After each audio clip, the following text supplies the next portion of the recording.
Hey, welcome back to the channel. It's your man Prime Time, and you already know you're on Prime Time Talk TV. And yeah, I'm back at you with another good video, and you already know the routine. Once you enter my house, wipe your feet off, hit the like button, hit the subscribe button, and smash the bell icon so you can be notified the next time I drop these next latest and greatest videos like these. All right, let's go ahead and jump on into this video, shall we?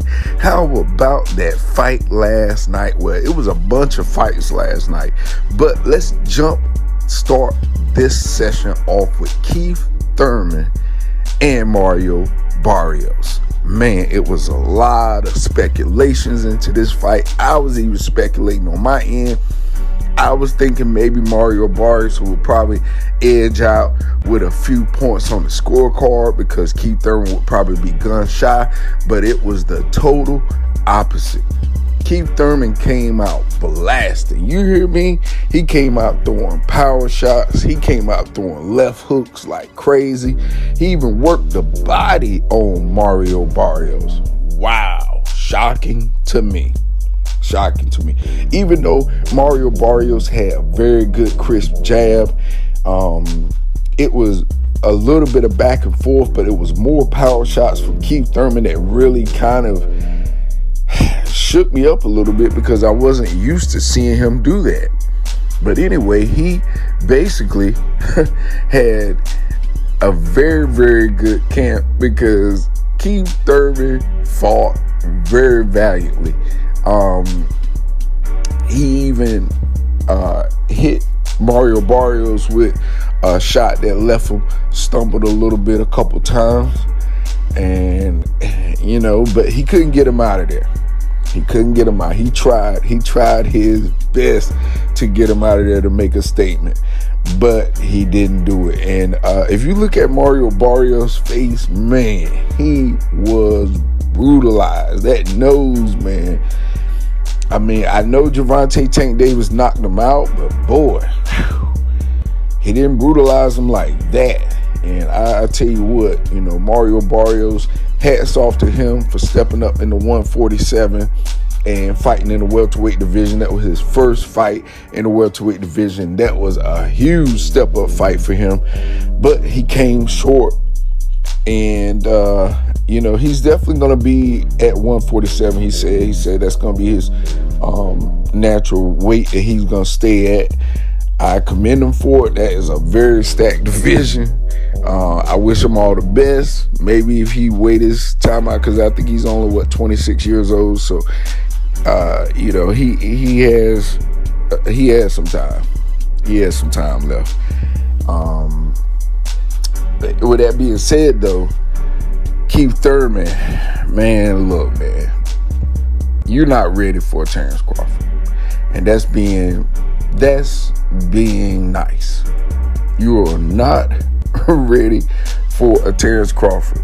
Now, was that a good fight in a good direction? Yes. I think you need one more step-up fight before you even mess with Terrence Crawford, man. I mean, now if you're trying to bait Terrence Crawford into fighting you, yeah, that's the best performance to get it. For real. I think you can land a Terrence Bud Crawford fight with that performance. But you beating Terrence Crawford, or even Spence for that matter, I got to say that they know, my brother. I got to say that they know. Very, very good performance. Gutsy performance, but you went 12 rounds, and if you remember, Terrence Crawford just stopped Sean Porter where his dad stopped the fight. And speaking of Sean Porter, did y'all see that suit he was wearing? A lot of people are clowning that suit. A lot of people are saying he looked like Two-Face on the Batman cartoon series and all that stuff like that. But let me give y'all some actual facts now. That's Danny Garcia's suit line that he just put out, Don't ask me why. He got the crazy half and half colors. It looks ridiculous to me too. But everybody has a dream. Everybody has something they're trying to do and start. Luck to you, Danny Garcia, with them suits. But back to Sean Porter, he put out his top 10 welterweights of the division. He had Yordenis Ugas over Spence. What is that about? What is that about? I mean, granted, yeah, Ugas beat Pacquiao, but who's to say Spence wouldn't have beat Pacquiao the same way, if not worse? Personally, I think, Sean Porter top 10 list is some TV approved crap, because that Sausalito up there, that's ridiculous. That's ridiculous, period. Gerard Ennis, yeah, top 10, definitely. But that list, the Virgil Ortiz, top 10, definitely. But, man, look, Sean Porter has always been suspect for saying suspect stuff. And I love Sean Porter. I love what he brought to boxing, but he was never a favorite analyst of mine. He never spoke the truth, in my eyes, about a lot of fighters. He always talked around the truth, trying to be politically correct, and just instead of saying the controversial truth, But anyway, Keith Thurman and Sean Porter, that should have been the fight that Sean Porter made first. Like I was telling everybody, Danny Garcia, Sean Porter, Keith Thurman, all those three, they need to fight to settle that score, because it was a lot of wish-washy in those decisions. Now, is it too late for Sean Porter after he done retired? Yeah, maybe not. The welterweight division still needs somebody like Sean Porter that's going to step up and make big fights and fight big fights. But, with the way it's going, we'll see a slow, dry year of the welterweight division, because, it's so stacked. Guys are afraid to lose their O's. Guys are afraid to fight this fighter because it is so stacked.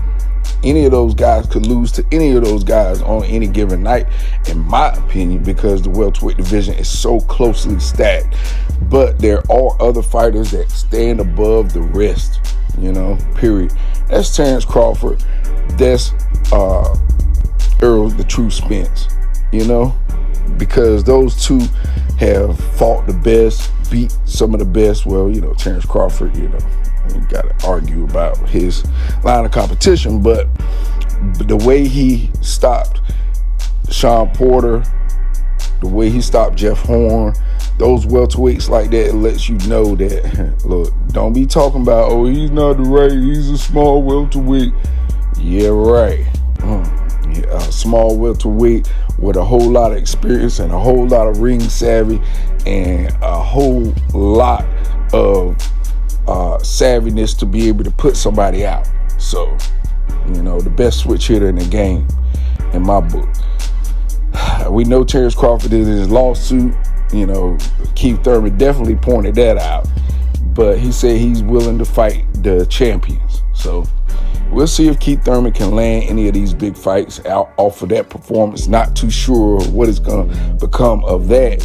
I would love to see Keith Thurman fight Gerard Ennis. I think if that fight right there materialized, whoever wins that fight, that should be a title eliminator. Not no Mario Barrios and Keith Thurman for a title eliminator. But I mean, Keith Thurman made, kind of some sense. He said he didn't lose his belt. He gave his belt up, blase, blase, blah. So he's still considered a WBC champion. That's why they had the little thing around his neck and gave him the hat at the end of the fight, basically letting them know that he's still ranked as a champion, and basically got paid them sanctioning fees a champion have to pay. So he even pointed that out as well. He said, y'all ABC letter guys, y'all get that together and figure it out. So anyway, that's all I got for you on this video. So you already know the routine. Definitely hit the like button, hit the subscribe button, and smash the bell icon so you can be notified the next time I drop these next latest and greatest videos here on Primetime Talk TV. And I'm on social media everywhere. Definitely go to the website, cop you some merch at primetimetalktv.com. All right, y'all.